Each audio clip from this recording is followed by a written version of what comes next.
You know, pretty sudden or pretty drastic that November opens with, Taurus, for you, but I'm showing that there may be some fear or resistance to that change.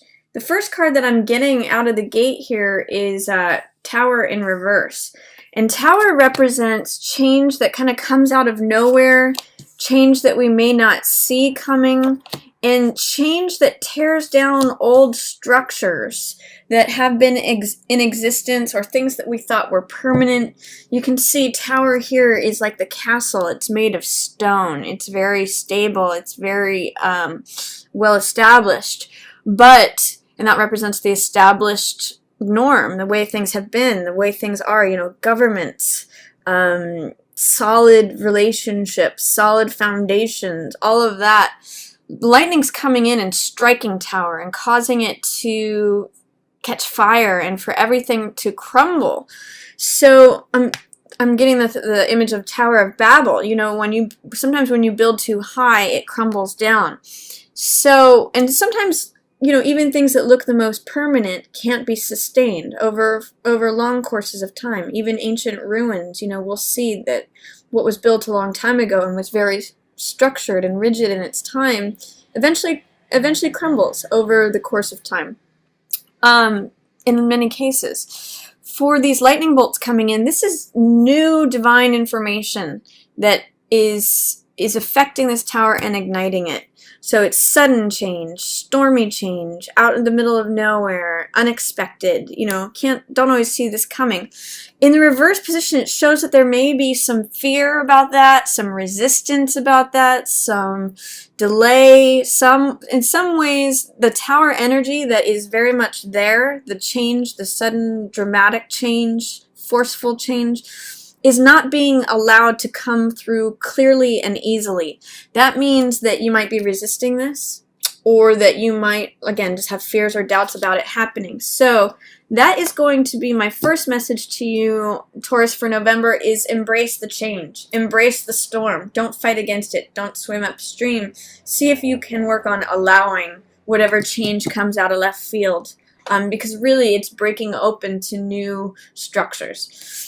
There is someone who is a earth sign involved with this, and this could very well be you, Taurus. This is the Queen of Coins, and Queen of Coins is a very Taurian sign, you know, archetype. She's down to earth, she's practical, she's good with money, she is like the person that you'd be expecting to cook a big meal for all the visitors who are visiting, and she takes care of the animals and the children and the whole homestead here. And she is looking away from this tower. She is kind of trying to avoid it, and it's also in reverse. So this tells me if there's like this big explosion that happens, Mama ain't trying to hear it. Or, you know, she's just trying to look the other way and pretend that that's not happening over here in the background. So again, I'm seeing, if this is not you, this could also be a Virgo or a Capricorn, but I'm kind of getting the sense that this might be you, Taurus. So if you are normally in a position of authority and you're trying to hold down the fort, you're trying to be practical, down to earth, trustworthy, all of that, you know, try to just glimpse over your shoulder once in a while to look at this tower and realize that it's not necessarily always a bad thing. It may look like a bad thing, but try to get over fears regarding it, or just glimpse over your shoulder and take it in whatever doses you can handle it, because it's actually breaking open your world. And tower's not necessarily always a thing to be feared. Again, whenever you roll with the storm, instead of trying to fight against it, you're stronger on the other side of it to continue with your life. So rely on your own practical, grounded self. That's the earth energy is coming through in the upright position here, and this is the person who maintains her cool. She's practical. She's trustworthy. She's grounded. That's a really good word here. Stay in that. Be Queen of Coins, because she can sort of like breathe through whatever's coming at her. It also looks like Eight of Wands in reverse. Eight of Wands means that things are happening quickly. Things are flying through the air. The information is almost lined up. It's approaching quickly. This is sort of like the feeling of a pot of water that is just about ready to boil, and it's, the last 10%, last 10 or 20% needs to happen, or the last piece of information needs to come in. That's what Eight of Wands means. Things happening quickly, information coming in, things lining up, wands flying through the air, information being conveyed. In the reverse position, this is like a resistance to that information being conveyed. There may be some last piece of the puzzle. It's coming at you, and you're trying to resist it. It's like, don't tell me that. I don't want to hear it. I don't want to see it. I know this stuff is coming at me. I know the times they are changing, but I don't want this to end, or I don't want that pot of water to boil. So it's almost like a denying or a resisting of the information that is coming at you. I'm going to encourage you, Taurus, if that's the case, try to be open to it. Try to roll with it. Try to look at how it might be beneficial to acknowledge what's happening. It could either be that stuff is happening when we have Eight of Wands in reverse. It could be stuff that's happening too fast for you, or it's too slow, it's in delay. It's not happening, at the right time, coming for you quickly. It's like there's a resistance to things happening quickly. There's a resistance to receiving that last piece of information. So I kind of see that there's a storm happening around Taurus here. And keep in mind, too, this is the dark night of the storm. This is like the clear day afterwards. So you're kind of trying to keep your cool in between. And the more you can focus on allowing things to happen that are happening, it's going to benefit you. It's going to be easier to retain your calm, composed, grounded center, Taurus. Because guess what? After all that, just like when it rains, it's actually really funny pictorially with the images of the weather here, because if you look at the progression of the weather in these three cards that are surrounding who I'll call Taurus, we've got the storm that happens that you really don't want to happen in reverse. We've got the new information coming in, the thing almost being complete. It's 80 to 90% lined up, and it's a clear day in the background, like when after it rains we see these big cumulus clouds. That's being semi-resisted, but here it is at the blue day. And then here is Ace of Cups. My cup runneth over. This is like, when the new day arrives after it's rained and stormed. It's given all this life to this new flowers. Heart's energy. Cups represent heart or emotion, so it's like having your heart filled. It's the dove of peace arrives. So this is Ace of Cups, which means a new beginning of the heart. And as you can see, it kind of means joy, compassion, love, a new passion perhaps. It's that same echoing of the new moon in Scorpio energy that we've seen. New moon Scorpio is new passions, new desires. Aces are always new beginnings. Heart, Cups energy represents heart, which has to do with emotions and desires. So you're really busting forth into new desire, new passion. And for Taurus, this is regarding your relationships, because Taurus, that new moon in Scorpio just happened in your 7th house. House of partnerships. So there may be a new blooming in your relationships, or a desire for peace, a desire for passion, a desire for joy, compassion. The lotus represents enlightenment and compassion in the Buddhist tradition. So this is all a new desire, new passion in regards to relationships. So enjoy that, Taurus. You might have to get through a little bit of a storm here at the beginning of November to get through that, but don't resist it. Don't resist it. There's good stuff here for you on the other side. It says, too, you may have to become like a child again, Taurus, in order to get there. You may have to drop feeling like the expert or the queen. If I look at who these two people are, I'll actually put them like this, because he follows her. is this person's the person who's the expert. She knows a lot, she's been through a lot, that's what gives her her experience and her wisdom and her knowledge, her composure. This one, the page, is the younger version of this person. So this could be male or female, but I look at it as like the younger version. This is who this person used to be, had to graduate through to become. This is the apprentice, the person who's studying and learning about coin energy for the first time. So page is open and willing to be the novice, willing to be the beginner, willing and enthusiastic, and is like, sign me up. I want to soak up everything that I can. I want to learn. And it could be related to money. It could be related to values. It could be related to lifestyle. But there is some resistance on your part, Taurus, of being the novice again, being the person who doesn't have the experience. This may mean that you're not willing to go into an area as a non-expert, as the non-authority. This person doesn't have the authority. This is like the newbie on the block. This is the rookie, is a good word for this. But what I'm seeing is that in order to achieve the world card, that's in reverse too.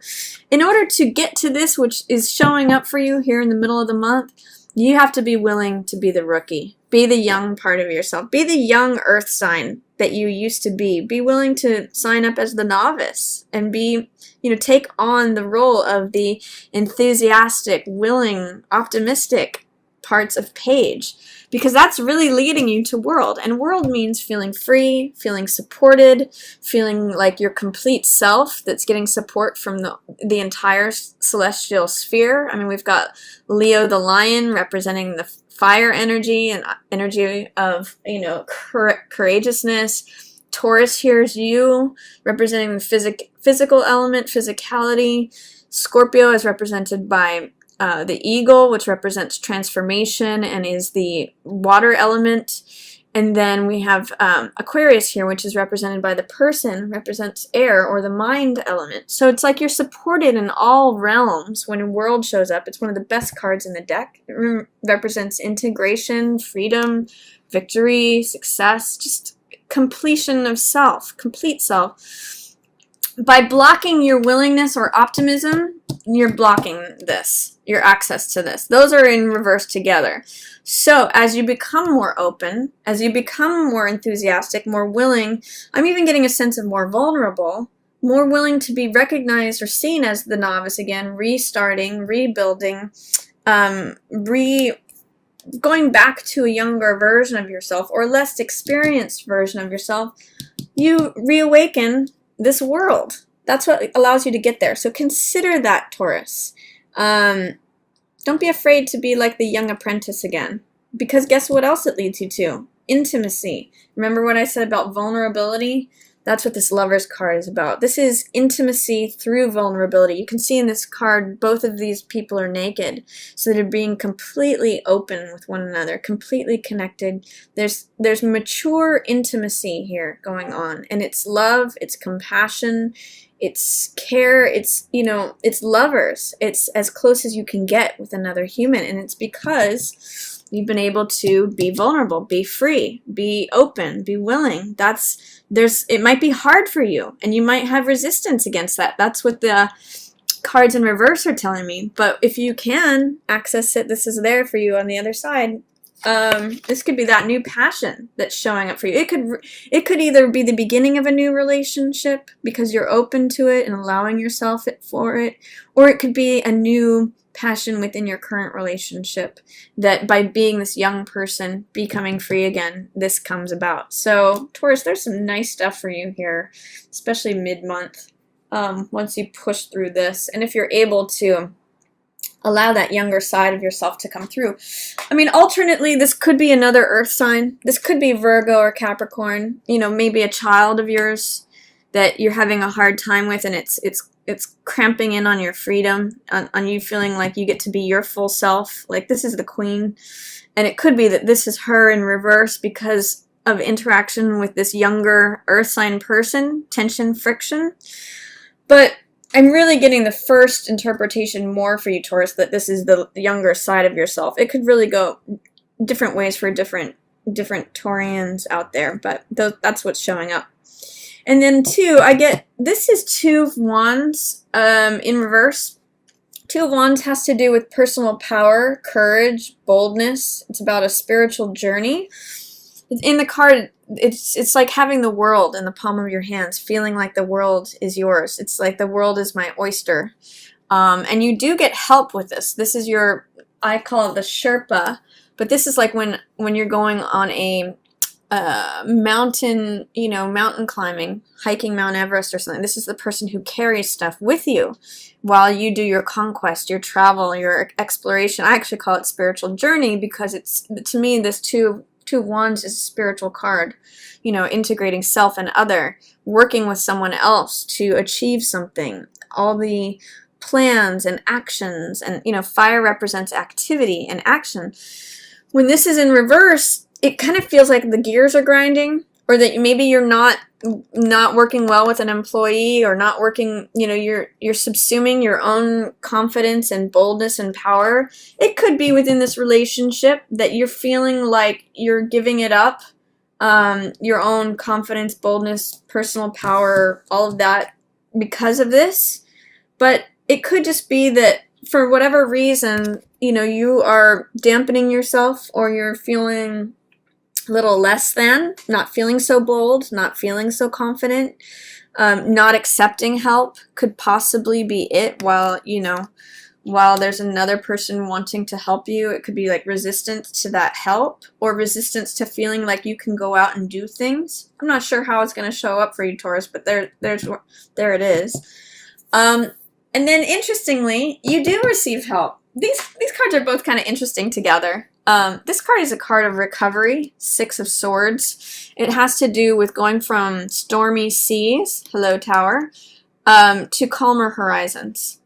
And it shows someone who's receiving help from someone else. Now, whether this is you helping someone, Taurus, or someone helping you, or you helping yourself, those are all possibilities. But interesting, I'll put it like this, interesting transition from 2 energy, two people, one here to help the other one, but not in focus. They're helping this person, maybe being resistant to it, to becoming open to help and achieving recovery through it. Healing is another great translation for 6 of Swords. It can sometimes, I've even heard it be called science. So it's healing, it's recovery, it's the application of knowledge and wisdom to take yourself from a troubled situation to a calmer one. And, that can often mean receiving help. So it looks like if you are resistant to receiving help, to going on this journey,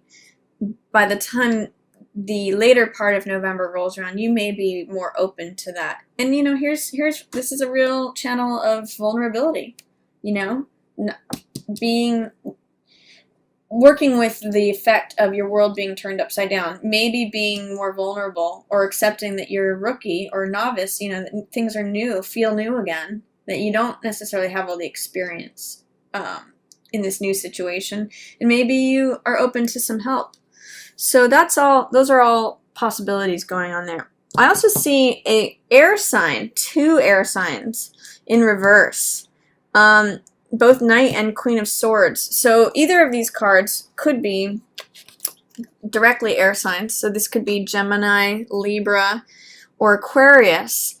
And they're both in reverse. So they're not seeing things in the same way that you are, Taurus.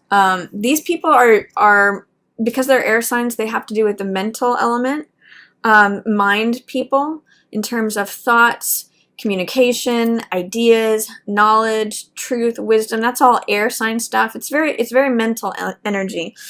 And normally, both Knight and Queen of Swords are advocates of the truth. And they can be very blunt. They can be very direct. It's actually both a strength and a liability in terms of they'll be very clear about what they think. However, in the reverse position, it's not necessarily in alignment with what you think, Taurus, and it's not necessarily to your benefit.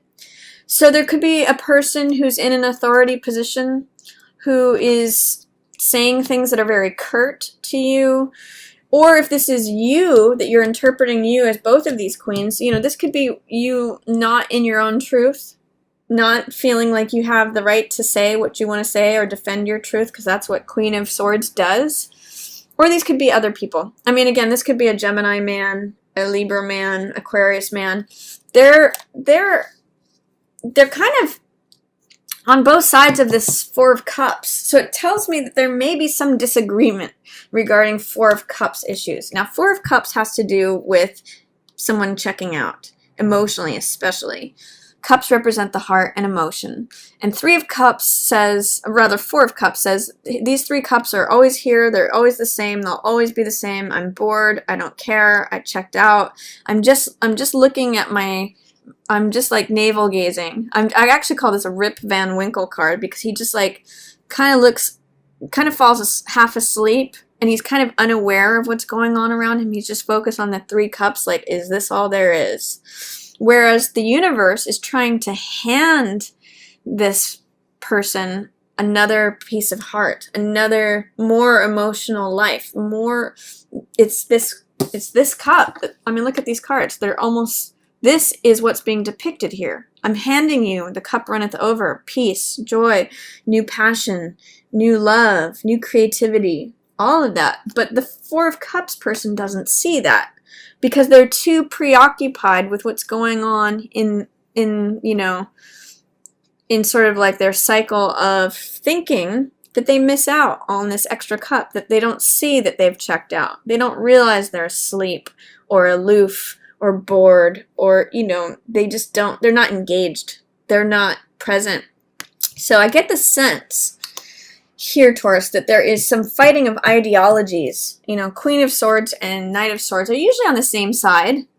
You know, this could even be mother-son, or it could be husband-wife, girlfriend-boyfriend. You know, any of those ways can translate, and they're usually on the side of the truth.